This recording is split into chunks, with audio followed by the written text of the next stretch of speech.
Llevamos 2 semanas, si recordáis, que no estamos tocando el tema, porque hace 2 semanas tuvimos el estudio del tabernáculo y la semana pasada tuvimos el estudio de la vida de José, que fue muy bueno. Y hoy vamos a continuar con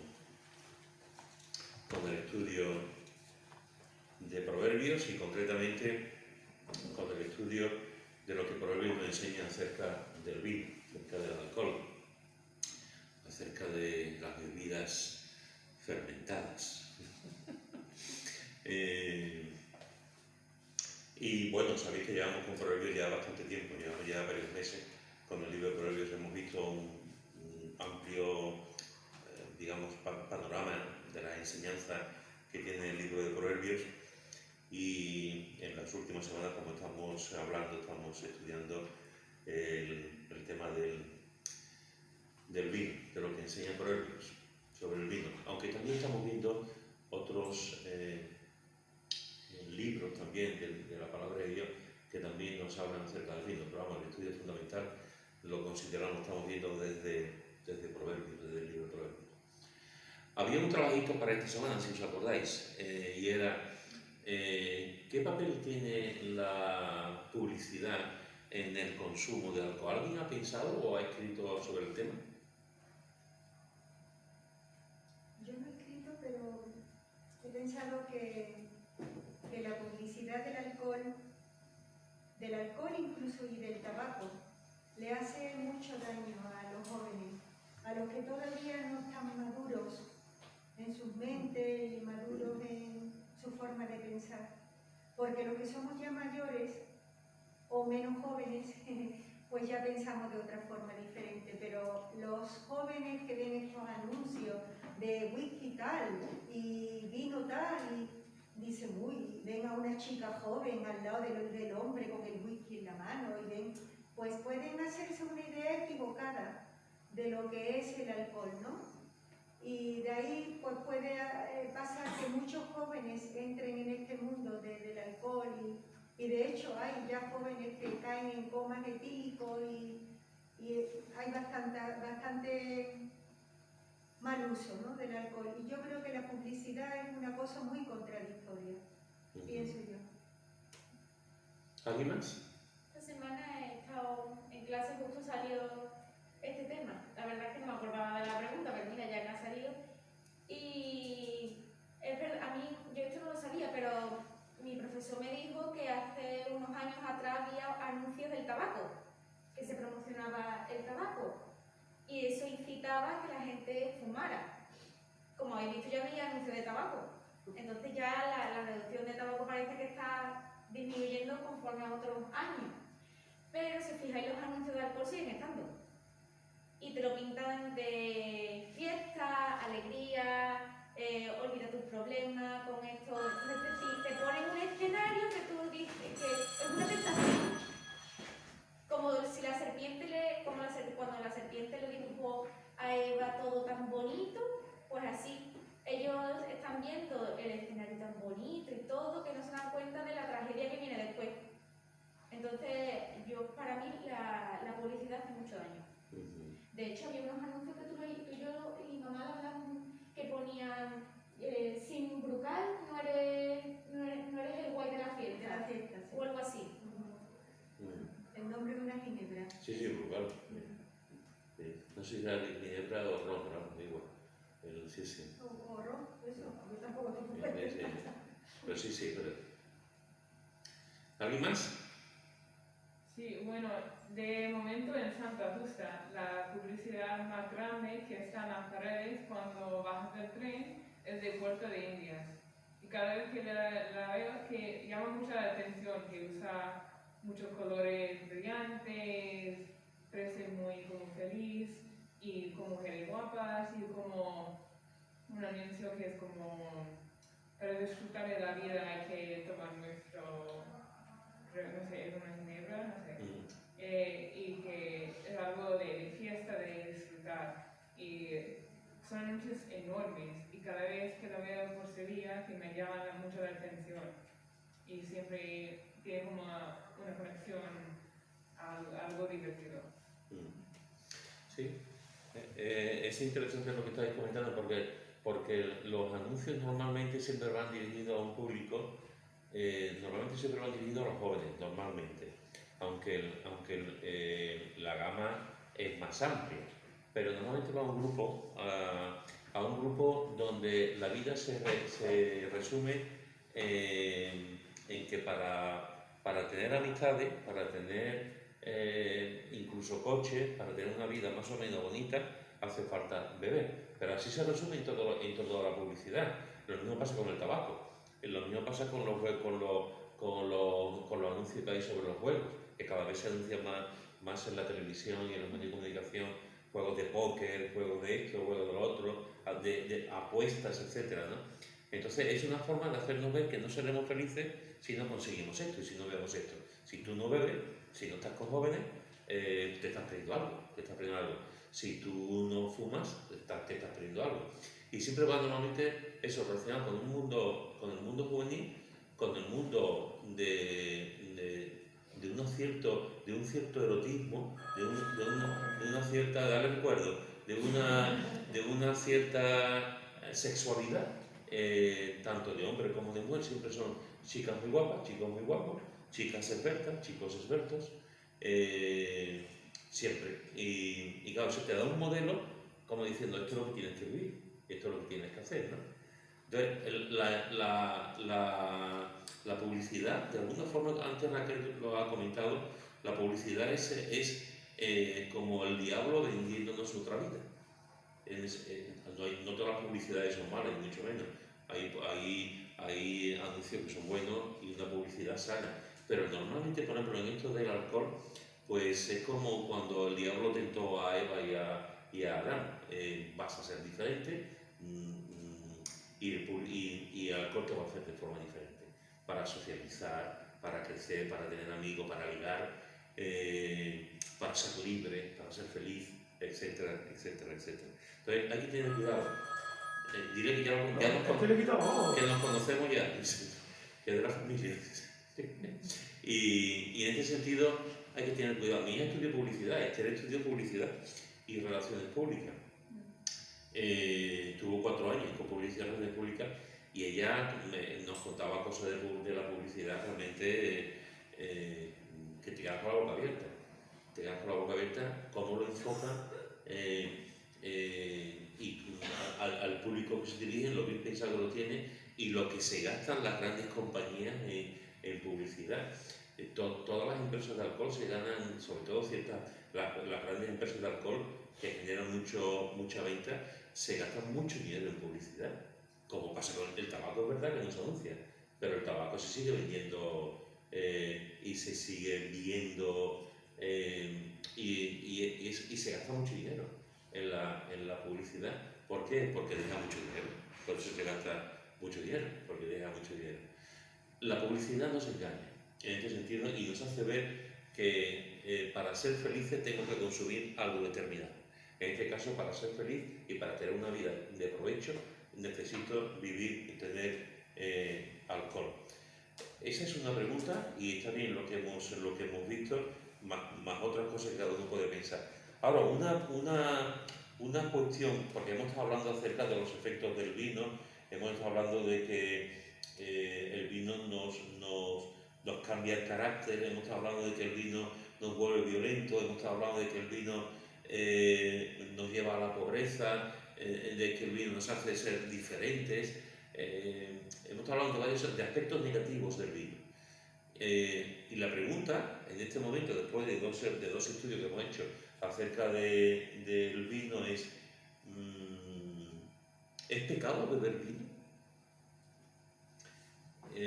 Como creyentes, ¿qué pensamiento tenemos en cuanto a esto? ¿Es pecado beber vino? ¿Es algo cultural solamente? ¿O no? ¿Qué pensáis? ¿Es pecado o no es pecado? No es pecado. No es pecado, ¿por qué? Hombre, no es pecado en el sentido de que si tú te tomas una copa, pues creo que no te podrá sentar mal. Lo que te puede sentar mal es el abuso de la bebida. Vale. ¿Alguien más?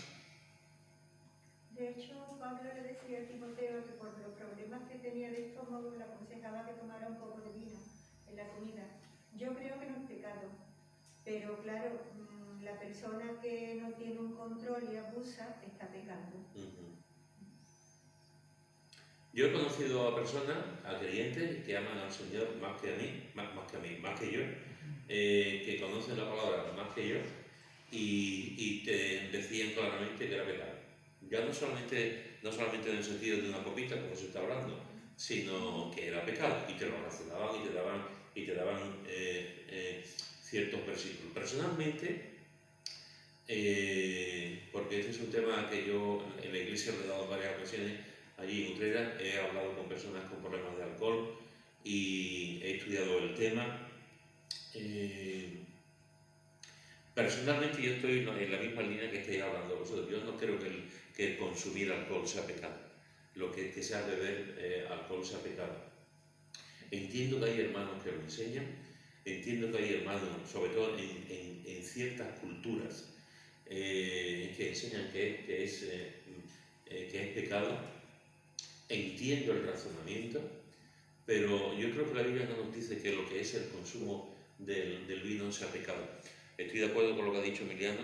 Creo que lo que la palabra nos enseña es cuando ese consumo, y como hemos visto en otras semanas, cuando ese consumo se apropia de nosotros. Cuando ya somos capaces de controlar. Y cuando ya pasamos de una copa a 2, a 3, a 4 y a 5, y entonces perdemos el control. Al fin y al cabo lo que hace el alcohol es que perdemos el control de nosotros.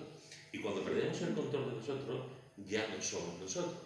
Ya es el alcohol el que está hablando y los efectos del alcohol el que está hablando en nosotros. Pero esto es un tema que tenemos que respetar las diversas opiniones. A veces somos muy calenturientos, a veces nos gusta mucho enfrentarnos, tener una confrontación por cualquier cosa. Hay personas creyentes que van a estar en el cielo igual que tú y yo, que creen que el vino es pecado. Y hay personas que van a estar en el cielo igual que tú y yo, que creemos que el consumo de vino de una forma adecuada no es pecado. Y tenemos que respetarnos. Y ver que es una cosa. Yo recuerdo una vez en cierta ocasión hablando con el que en aquel momento era el director del IPSTE, A.M. Fasol. Yo recuerdo que él me decía en la conversación: hay santidad geográfica, pero también hay una santidad en el mismo país, en la misma ciudad, puede haber conceptos diferentes dependiendo de uno de ellos. Y es cierto. A lo mejor para el mundo anglosajón, por ejemplo, hay cierto aspecto del mundo en Estados Unidos donde es radicalmente, se opina radicalmente que el vino es pecado. Yo he conocido a personas, no sé si lo comentaron en alguna ocasión, cuando Chen y yo estábamos en Torreblanca, vino una pareja misionera norteamericana. Ella era enfermera, dejó su trabajo como enfermera para trabajar aquí, y ellos vinieron como misioneros para colaborar con la iglesia local, levantar obras, etc., ¿no? Nosotros habíamos empezado en Torreblanca y recuerdo que se comentó, se especuló, se dijo que podían comentar y trabajar con nosotros. De hecho, tuvimos una reunión con ellos y tal, y no sé cómo en el tiempo que estuvieron viniendo, porque ellos empezaron a venir al principio de la iglesia de Nueva Vida, cuando nos reuníamos en el Plantinar, y se comentó de la posibilidad también de empezar a ayudarnos a nosotros allí o colaborar con nosotros en Torreblanca. Pero recuerdo que él tenía una opinión muy drástica sobre el vino, muy drástica, hasta el punto que decía que en la Santa Cena no teníamos que beber vino, que teníamos que beber ni siquiera mosto, que teníamos que beber otro tipo, Coca-Cola o un refresco o otra cosa, ¿no? Era muy drástico en eso y en otros aspectos. Afortunadamente el Señor es bueno y no colaboró con nosotros, no se vino con nosotros y no estuvo con nosotros en el, si no hubiéramos tenido algún encuentro. Y se fue a Coria. y estuvo un tiempo en la iglesia, allí en la iglesia de Coria, y se tuvieron que ir. Se tuvieron que ir porque había cosas que en su mentalidad no entraban. Claro, ellos venían de una mentalidad muy estricta en algunas cosas en su propia iglesia. Y cuando tú vas a otra iglesia, a otro país, con otra cultura, con otra forma de ver algunas cosas de forma diferente, es un choque. Algunos se adaptan, algunos empiezan a verlo de forma, empiezan a ver lo que la iglesia opina y de alguna forma se adaptan en cosas que se pueden adaptar perfectamente. Pero otros siguen y quieren cambiarlo todo y se originan entonces los problemas y las dificultades. He conocido a muchos misioneros que han venido, durante un año no han bebido absolutamente nada, el segundo año se tomaban una cervecita, el tercer año se tomaban 2 cervecitas y el cuarto año se tomaban una litrona. Entonces, y lo digo en el sentido positivo, en el sentido de que se adaptaban, y tú ves el esfuerzo de esas personas por adaptarse. Y eso es un plus, porque cuando tú vas a un lugar, tú tienes que adaptarte a ese lugar. Y si no te adaptas, tú dices, no bebo, lo haces también desde la sinceridad y no desde el ataque. No, hermano, yo no tengo ningún problema en que ustedes beban, pero yo no bebo, ya está. Y no pasa absolutamente nada. No sé si también os he contado en alguna ocasión, que creo recordar que lo he contado, un caso de una chica que vivía en Madrid, que por motivo de trabajo se trasladó a Bilbao, empezó a ir a una iglesia en Bilbao, iba a una iglesia en Madrid y se empezó a ir a una iglesia en Bilbao y a las pocas semanas está yendo a la iglesia, el pastor y su esposa la invitó a comer a su casa un domingo después del culto y ella compró una botella de vino.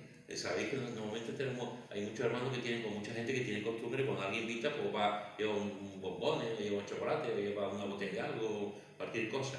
Pues esta hermana, con toda su ilusión, iba a comer en la casa del pastor y su esposa, pues compró una botella de vino. Y cuando llegó, era misionero, cuando llegó allí a la casa con la botella de vino, pues el pastor le dijo que eso no, que no podía beber vino, que eso no tal. Y cogió la botella de vino y tiró el vino por donde se friega el fregadero.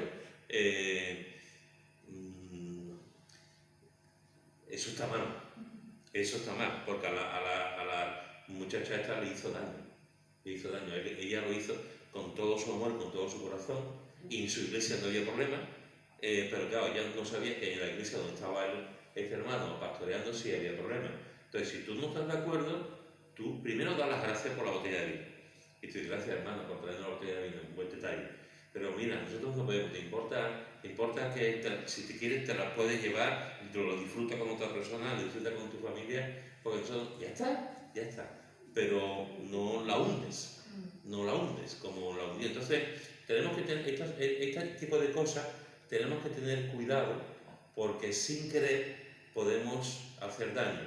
Y también yo recuerdo una vez que Miguel compartió que, por ejemplo, en Ecuador no se bebe, muchas iglesias no beben vino, no porque crean que sea pecado, sino porque hay mucha gente que bebe, muchos borrachos, mucha gente alcoholizada. Entonces, para frenar la tendencia a beber, en la iglesia tampoco se hace, por amor sobre todo a esas personas que tienen tendencia a beber. ¿Francisco? No, una pregunta solo. ¿Que en la Biblia viene en algún sitio que es pecado beber vino? No. Lo que se dice, hemos visto algunas de las consecuencias de beber vino. Hemos visto algunos ejemplos, pero no dice literalmente decir es pecado, que yo recuerde no. Que yo recuerdo, no sé si alguno pero que yo recuerde no lo hace. Fijaros lo que dice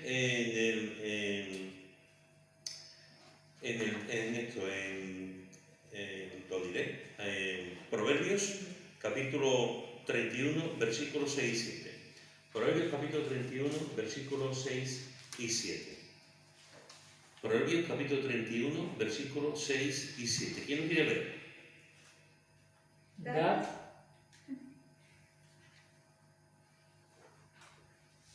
Dar la sidra al desfallecido y el vino a los de amargado ánimo.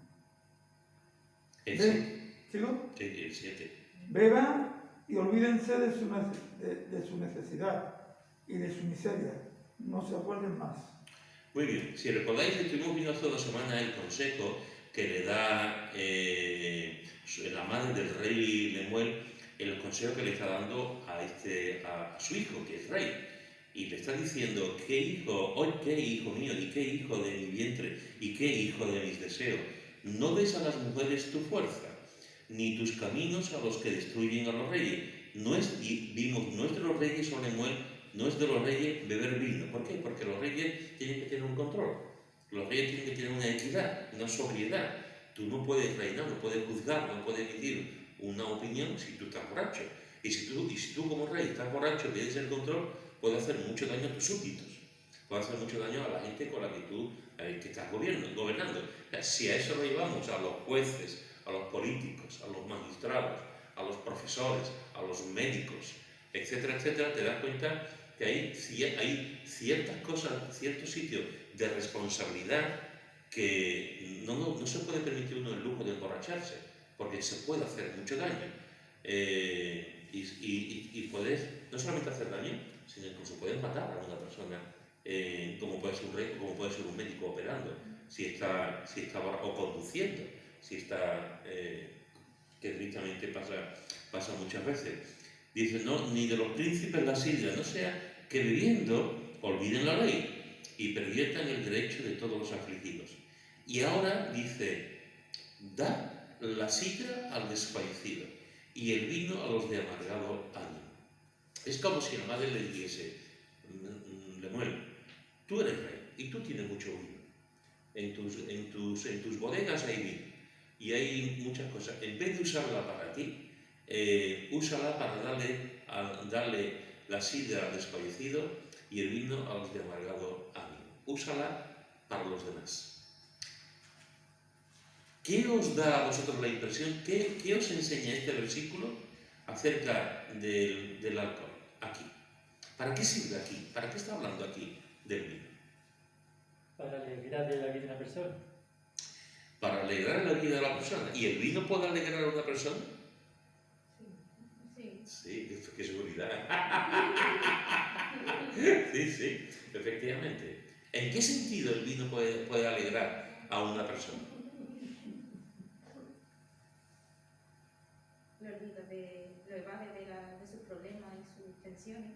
Lo evade de sus problemas y de sus tensiones. Muy bien. Pero fijaros que aquí está hablando del desfallecido y está hablando del amargado de ánimo. ¿Qué efecto puede tener el alcohol en una persona así, el vino en una persona así? Una persona desfallecida, cansada, y una persona de estas que están siempre con el ánimo por el suelo, de amargado ánimo, que tanto abunda. ¿Cómo puede ayudar el vino en ese aspecto? Da calor. Da calor físico. Te tomas un vinito y se va. Tiene frío, le tomas un vinito y...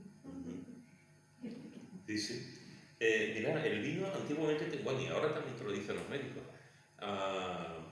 El primer estudio que hicimos, recordáis que comenté que a mí me daban vino Quina, San Clemente, y en mi generación se daba.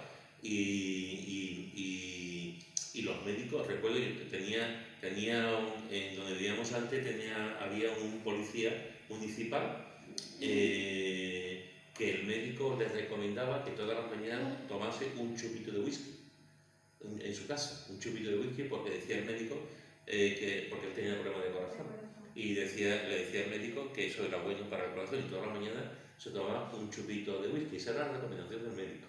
Otra cosa es que en vez de tomarse un chupito, él se tomase eso era otra película, porque además le gustaba. Gwen, el marido de Rosa Mari, no sé si tú lo conoces, Sí. es americano también, tuvo el Helicobacter, lo tuve yo, que ese se quita con 2 antibióticos, y él dijo que el médico en donde yo vivía, no sé si era en Wisconsin o por ahí, le había dicho que tomara un poquito de whisky después de comer, y así se lo quitó el Helicobacter pylori. Y a mí me mandaron 2 clases de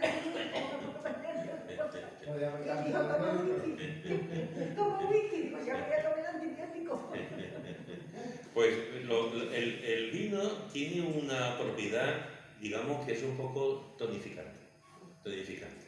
Y entonces por eso se entiende esto. Aquí da la sigla al que tú estás cansado, te tomas una copita de vino, y una cervecita, te da vigor, y te anima el cuerpo, eso es, te anima el cuerpo. En culturas muy frías, como puede ser la rusa, ¿por qué se bebe tanto vodka en Rusia? Porque hace mucho frío. El vodka, ¿qué es lo que tiene el vodka? Una cantidad de alcohol tremenda, son 40 o 50 grados, lo mismo que el aguardiente o el whisky o tal. Entonces, y yo creo que más. Entonces, ¿qué pasa? Que es una sociedad hace tanto frío que tú tomas una cosa que te calienta por dentro y te anima, te da calor, te da un poquito así. ¿Por qué? Porque es un estimulante. Y porque es tonificante. Entonces, está diciendo, y el vino también se lo da a los de amargado ánimo, porque puede animar. Cuando tú tomas 3, 4 copas, 5, dependiendo también de lo que uno aguante, hay personas que se toman una copita y se emborrachan, y hay personas que se toman 10 copitas y tú lo ves igual. O sea que depende también un poco de lo que uno vaya aguantando, de la tolerancia que tenga al alcohol. Mis hijas, por ejemplo, se toman una copita y están bailando sevillano. Es tremendo, ¿no? Entonces, en este caso, ¿qué es lo que ocurre? Que las personas que tienen un ánimo bajo, que están amargados y tal, el alcohol les ayuda. Una copita, le ayuda a levantar el ánimo, porque tiene ese efecto terapéutico y es tonificante en ese sentido. Así que, pero todos coincidimos que un poco. El problema es cuando le das mucho, entonces entramos en otra película, entramos en otra área. Mirad lo que dice el Salmo 104. Salmo 104, son un versículo precioso, Salmo 104, versículo 14 y 15. Salmo 104, versículo 14 y 15. ¿Quién lo tiene?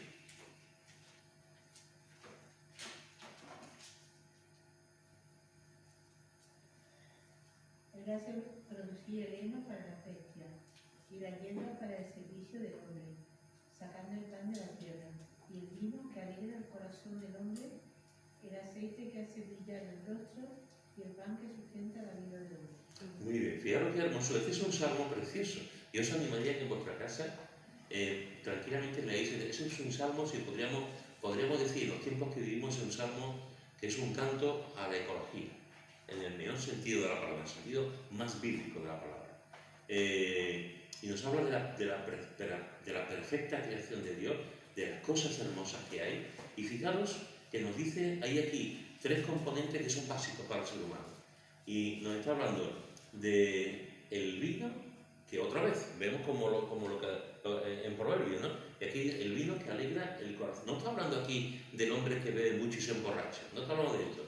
Está hablando que el vino tiene una propiedad de alegrar. Tú estás en el campo, tomas un poquito de vino, tú llegas a casa, tomas un poquito de vino, tú sales con tu amigo, tomas un poquito de vino, tú estás un poco triste, tomas un poquito de vino, y te alegra. Está hablando del vino, está hablando del aceite y está hablando del pan. Fijaros que 3 cosas. 3 cosas tan ecológicas, 3 cosas tan naturales. Porque el vino es natural en ese sentido, porque nace de la tierra, de la vid. El vino, el aceite y el pan. Y la propiedad que hace del vino, porque el aceite hace brillar el rostro, el pan sustenta la vida del hombre. ¿Y qué es lo que hace el vino? Que alegra el corazón. Así que fijaros que aquí nos está diciendo, el autor del Salmo nos está diciendo que una de las cosas que Dios hace, que podemos hacer, es que, y que vemos en su palabra, es que tomar un poco de vino nos alegra el corazón. Si tomamos mucho vino nos va a pasar como a Noé. Si tomamos mucho vino nos vamos a emborrachar, vamos a perder el control. Pero si tomamos un poquito de vino, nos ayuda, nos da ánimo y nos alegra. En las fiestas hay vino. Os recuerdo, todos sabéis, ¿cuál fue el primer milagro de Jesús? La boda de Caná. La boda de Caná. convirtió el vino en agua, o sea, el agua en vino. El agua en vino, convirtió el agua en vino. Si Jesús hubiese estado opuesto al vino, el milagro hubiese sido diferente. Hubiera sido capaz de hacer hecho del vino agua. Y hubiera arruinado la boda. Pero Jesús lo que hace ante la petición de su madre es cambiar, ese es el primer milagro, la primera señal que aparece en el Evangelio de Juan. Y cambia, y además como Jesús hace todas las cosas bien, el vino que hizo, el cambio que hizo fue De mejor calidad que otro. de mejor calidad. O sea, ¿cómo tendría que ser ese vino? De mejor calidad, y lo hizo porque era una boda. ¿Por qué bebemos en las bodas? Porque es un día de alegría. ¿Por qué bebemos cuando las familias se juntan? Porque es un día de alegría. ¿Por qué bebemos cuando vamos a algún sitio? Porque es un día de alegría. Entonces, el vino tiene una propiedad que nos hace eso, vivir una fiesta con los demás, charlando, y nos alegra en la debida proporción. En la debida proporción. En el momento en que esa proporción se quita y es el vino el que se adueña de nosotros, ya la cosa cambia. Ya la cosa cambia. El vino tiene esa propiedad de alegrarnos. Y el texto que leía antes, que decía antes Mari Carmen, en Timoteo, dice 1 Timoteo 5:23. 1 Timoteo 5:23 dice: ya no bebas agua, le dice Pablo a Timoteo, sino usa de un poco de vino por causa de tu estómago y de tus frecuentes enfermedades. Ya no bebas agua, sino usa de un poco de vino por causa de tu estómago y de tus frecuentes enfermedades. ¿Qué sacamos de este versículo? ¿Por qué Pablo escribe esto a Timoteo? Porque el vino sería más bueno que el agua. Porque el Porque vino el agua en aquel momento estaría, vamos, muy contaminada. y Pablo diría, mejor que bebas agua, mejor que bebas vino, porque bebiendo agua te vas a poner peor que si... O sea que va a ser mejor el remedio que la enfermedad. Pues sí. ¿Qué más? Yo simplemente pienso que ahí está Pablo pensando que Timoteo lo ha contado lo que tenía y tiene Lucas ahí al lado y Pablo dice, ¿qué hace? Que el pobre está sufriendo. Y como Lucas era médico, dice, bueno, dile de tomar un poco de vino. Mira, no es una... Sí, podría estar dentro de lo posible, no lo sabemos, No lo pero dice. podría estar, sí, no lo sabemos. Pero sí sabemos, independientemente de que Pablo hablara con Lucas o no, sí sabemos que Pablo tenía un cierto conocimiento. Y Pablo le está diciendo, Timoteo, por lo que deducimos, era un joven que tenía problemas estomacales, tenía bastantes problemas estomacales. Y además no solamente problemas estomacales, sino tenía frecuentes enfermedades. Timoteo era un hombre de condición frágil, su cuerpo era de condición frágil. Era una persona dispuesta, servicial, estaba trabajando en la obra a tiempo completo, pero era débil, su cuerpo era débil, expuesto a muchas enfermedades que no sabemos exactamente por qué, si era por motivos de niñez, si era algo crónico que tenía en su cuerpo, si estas frecuentes enfermedades eran siempre las mismas o iba cambiando, no sabemos. El problema, lo que sí dice aquí, y además lo dice en plural, tus frecuentes enfermedades. Y le dicen, ya no bebas agua, sino usa de un poco de vino por causa de tu estómago. Lo que tú has comentado antes, del caso de que le recomendó allí en Estados Unidos que le tomara para que la bacteria desapareciera, un poquito de whisky. Fijaros que le dice, ya no bebas agua. Efectivamente, en aquella época, no es como ahora. Por ejemplo, en Sevilla bebemos un agua estupenda.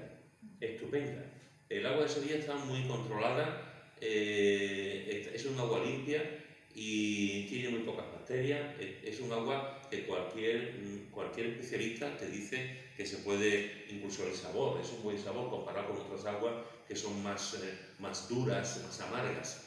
De hecho, hubo un momento en que hubo tal escasez de agua que se tuvo que coger agua del río para poder utilizarla como agua para beber. Ese agua aunque era potable, pero no sabía igual que el agua que bebíamos normalmente. ¿Qué aconsejaron los médicos?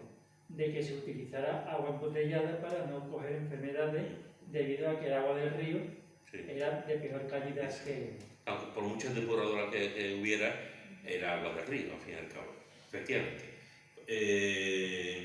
Pero, y es interesante porque en aquella época pues no había los reconocimientos médicos que hay hoy en día, en aquella época no había los adelantos que hay hoy en día, y en aquella época beber agua era exponerse.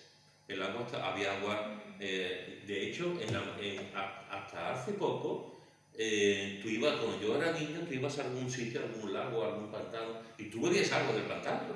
Tú hacías y tú te entrabas y bebías agua, y tú no... Eso ya, lo que se enseña es no lo hagas. Tú ves a tu hijo beber agua de un pantano, de un lago, de un río, y dices, lo primero que haces no, porque no, y las aguas están como están, y la situación está como está. Pero antes se bebía agua del río, y la gente bebía hasta que ya el ser humano se ha ido dando cuenta sobre todo a través de las cosas que se echan en los ríos, en los mares, que cada vez están más contaminados, y entonces ya no se recomienda beber. Se recomienda beber o agua del grifo o se recomienda beber agua mineral, que a veces también hay mucho truco con eso, pero bueno, en principio agua mineral. Y fijaros que dice, ya no bebas agua, sino usa de un poco de vino. Un poco de vino. Esto es interesante, porque no dice ya no bebas agua y bebe vino en abundancia. Dice, usa un poco. Un poco. Ahí está el énfasis, la clave. Usa un poco por tus enfermedades. Ni siquiera le está diciendo, sé que te gusta el vino. No le está diciendo, o le dice, yo sé que no te gusta o te gusta. Pablo no entra ahí. Pablo no entra en el gusto de Timoteo. Pablo lo único que le dice, bebe un poquito de vino. Por esto, no bebas el agua que tiene muchos virus, que te sucia, que te puede producir daño en el estómago. No bebas agua, sino bebes un poquito de vino. Así que, y está hablando el apóstol Pablo. Está hablando un hombre que tenía las cosas muy claras. Y le está diciendo a su querido hijo espiritual Timoteo, bebe un poquito. Y no solamente eso.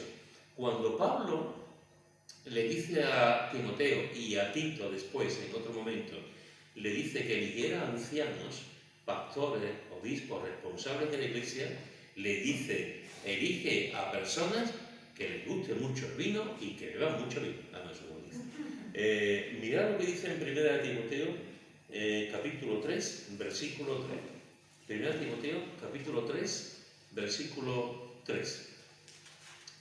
No dado al vino, no pendeciero, no codicioso de ganancias deshonestas, sino amable, apacible, no avaro. Muy bien, fijaros que aquí está dando todos los requisitos del carácter de la persona que va a ser dirigente en la iglesia, responsable en la iglesia, y una de las cosas que le dice, no dado al vino. No dice que no beba, dice no dado al vino. Y a su vez a Tito le dice exactamente lo mismo cuando vaya a pensar en los ancianos, los pastores de allí, donde está Tito. Mirad lo que dice en Tito, capítulo 1, versículo 7. Tito, capítulo 1, versículo 7. Porque es necesario que el obispo sea irreprensible como administrador de Dios, no soberbio, no iracundo, no dado al vino. Otra vez, no dado al vino. No le está diciendo Pablo, ustedes vayan a ser responsables de la iglesia. Timoteo, Tito, vosotros tenéis una responsabilidad. La responsabilidad es elegir a un equipo de hombres con estas características para que puedan gobernar, dirigir, servir, enseñar en la iglesia. Y es interesante que en los dos casos que se repiten, la mayoría de las, como no podía ser de otra manera, la mayoría de los requisitos se repiten, los dos casos también se dice no dar al vino. No dice no bebas, sino no dado al vino. ¿Por qué? Porque ustedes os imagináis lo mismo que dice marido de una sola esposa. Ustedes os imagináis a un pastor de la iglesia, a un anciano de la iglesia, incluso a un diácono de la iglesia, ¿os imagináis que sea adúltero? ¿Os imagináis que esté predicando que toda la iglesia sabe que está engañando a su esposa? ¿Os imagináis el espectáculo? Pues si imagináis eso, imaginaos a un pastor, a un predicador, a un anciano de la iglesia, a un diácono de la iglesia, que está enseñando, que se suba al púlpito, o está sentado como yo ahora, y está enseñando y está borracho. ¿Qué espectáculo es ese en la iglesia de Dios? ¿Qué se está enseñando ahí? ¿Qué se está diciendo ahí? Lo que se está diciendo es que ese hombre tiene una debilidad. Y una persona con esa debilidad no puede ser ejemplo de la ley. No puede ser ejemplo, porque una de las cosas en que se basa el ministerio, y una de las cosas más importantes y que más cuesta, es el ejemplo. Y si tú en el ejemplo, tú estás bebiendo y pierdes el control, lo que tú estás transmitiendo a aquellos que debes edificar es todo lo contrario. Está diciendo, esta persona o este grupo de personas que son bien responsables, que son lo que Dios ha puesto, son muy borrachos, son borrachos. Entonces, en vez de dar ejemplo, lo que está dando es otra cosa completamente diferente. Y tú no te puedes fiar de una persona que pierde el control. Tú no te puedes fiar de una persona que está en un puesto de autoridad y sin embargo está borracho. Imaginaros un domingo en el púlpito a una persona, a mí mismo, subiendo en el púlpito y que, hermano, y se me trabucan las palabras y estoy en un barco de vapor, me muevo. Y mañana dice, Pedro, ¿qué es lo que debe hacer? O sea, lo primero que se debe hacer es, Pedro, olvídate de pastorear la iglesia, olvídate de predicar, olvídate ahora, te queremos y tal, pero ahora mismo tú tienes que ir a pedir ayuda y déjate de esto porque no estás en condiciones. Eso es lo que está diciendo Pablo. No dando al vino. Es interesante porque el mismo Pablo, en la carta a los Efesios, cuando hace el contraste entre el Espíritu Santo y el alcohol, dice, no os emborrachéis, no os embriaguéis con vino, sino con el Espíritu Santo. Y hace ese contraste. La persona borracha está controlada por el vino, por el whisky, por lo que sea, en lo que esté bebiendo. La persona espiritual está controlada por el Espíritu Santo. Es muy diferente. Puede tener también la efusividad, la alegría, el gozo, la dicha, como si caramba, esta persona ha bebido, pero no ha bebido, está lleno del Espíritu Santo. Parece que es igual, pero no es igual. Uno lo domina el alcohol y a otro lo domina el Espíritu Santo. Eso es lo que... Y Pablo está enseñando también eso. No os emborrachéis. No embriagaos de vino, sino del Espíritu Santo. Y es interesante que Pablo, que le está diciendo a los líderes espirituales, que a Timoteo y a Tito, que esos grupos de hombres que tienen que elegir, que tienen que trabajar con ellos, no se ha dado al vino. Pero también es interesante lo que dice en el capítulo 2 de Tito. Fijaros lo que Tito capítulo 2 dice. En versículo 1 dice, pero tú habla lo que está de acuerdo con la sana doctrina. Que los ancianos sean sobrios. Esta es otra forma de decir que no se han dado al vino. Estos ancianos no son ancianos de la iglesia, son ancianos de edad. Viejos, personas ya experimentadas en la vida, que los ancianos sean sobrios, serios, prudentes, sanos en la fe, en el amor, en la paciencia.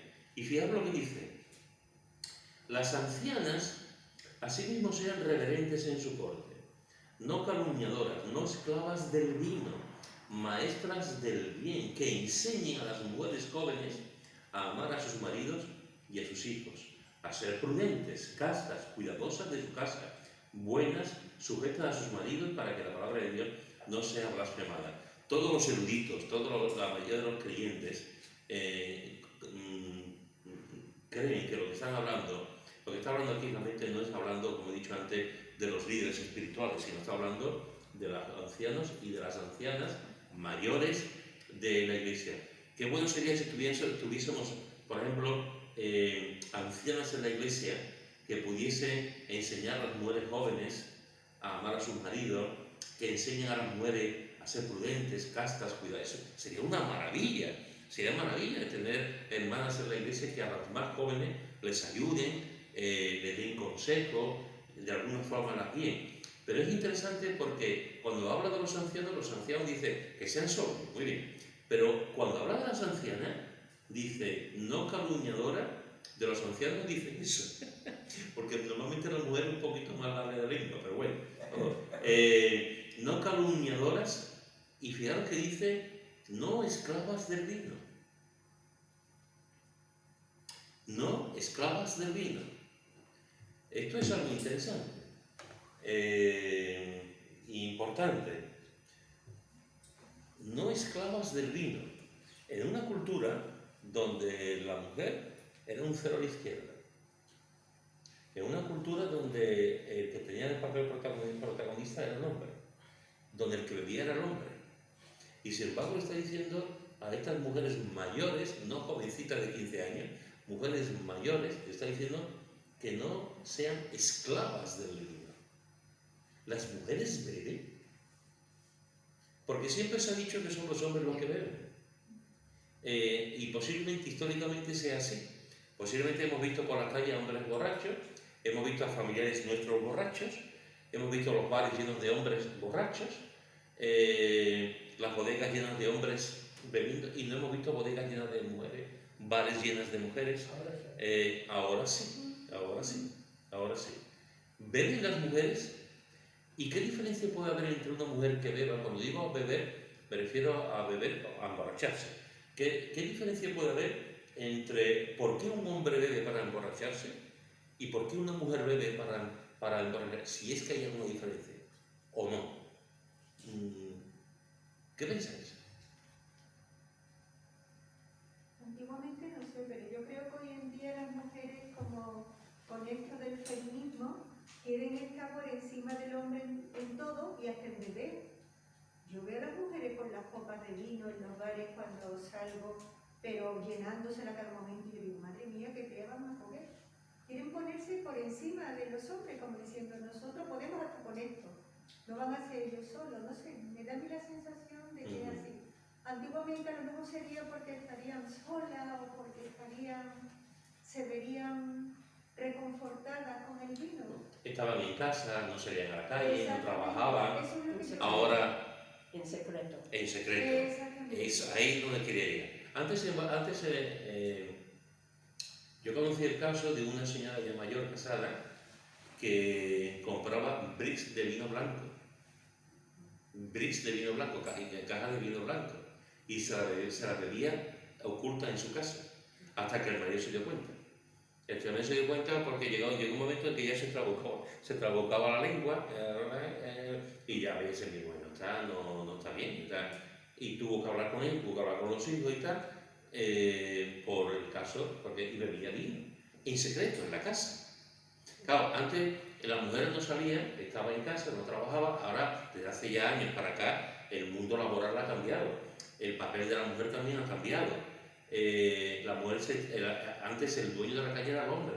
Ahora la mujer sale a la calle, hace vida social también en la calle. Está teniendo exactamente los mismos derechos que el hombre. Y bebe. Pero si tú ves a un hombre borracho por la calle, te da pena. Pero si tú ves a una mujer borracha, te da doble pena.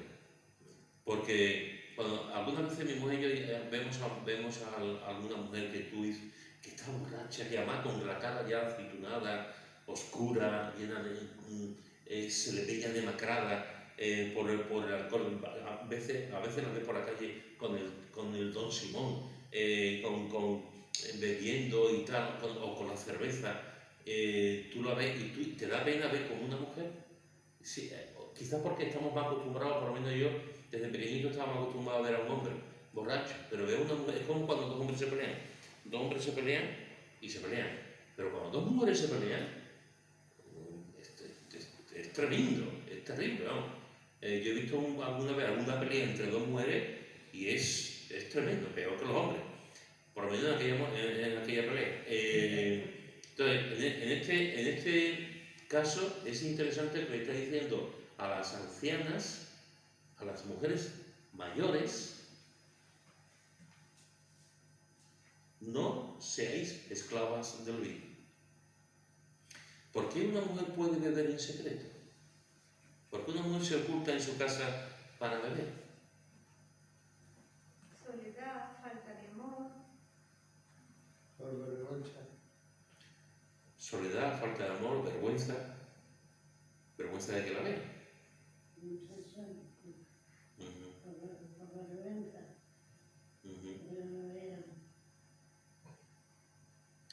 Pues fijaros que aquí está diciendo ya en aquella época que por lo que cuidado, cuando Pablo dice esto es porque había una tendencia.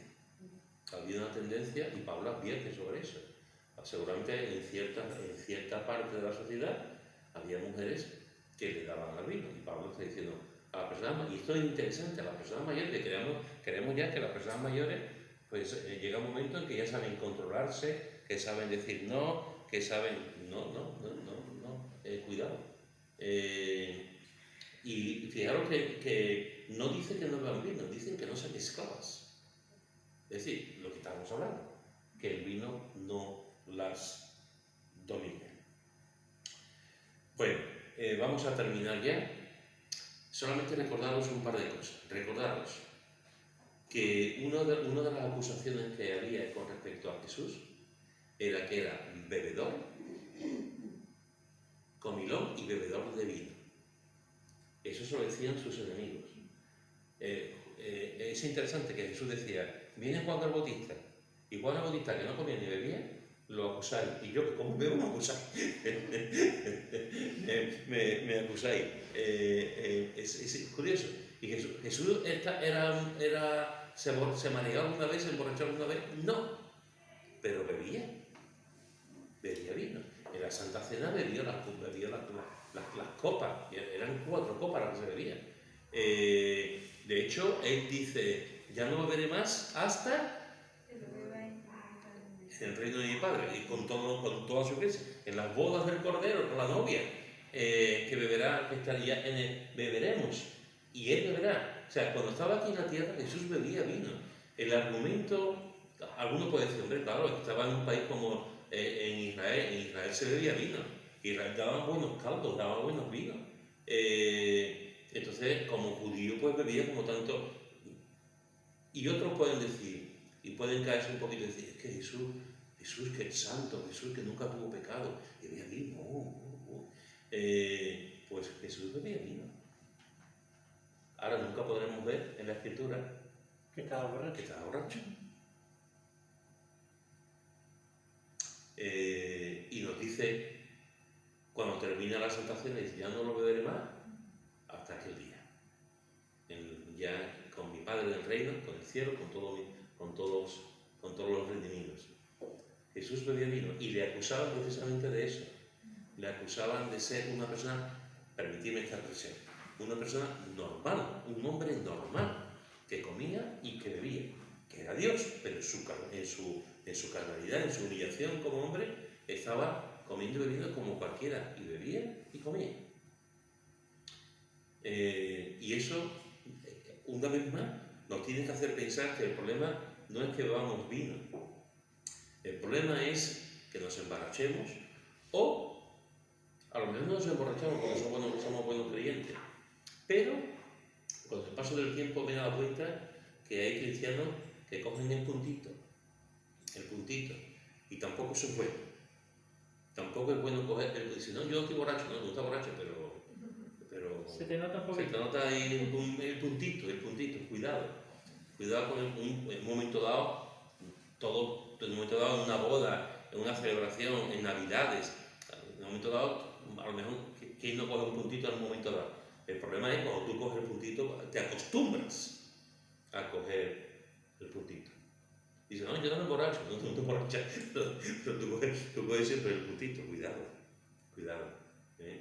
Así que, hermanos y hermanas, esto es lo que hemos visto hoy, y ya la última parte de lo que estamos estudiando acerca del alcohol. Y a la pregunta, ¿es pecado? No. ¿Hay que respetar las diversas opiniones? Sí. En exceso, sí. En exceso sí es pecado.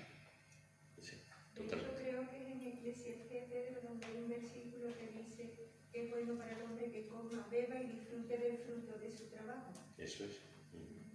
Y lo dice un par de veces. Sí. Bueno, familia, si no hay nada más, ahora pues ya sabemos, vamos a casa, tomamos un poquito de vino. ¿Sí?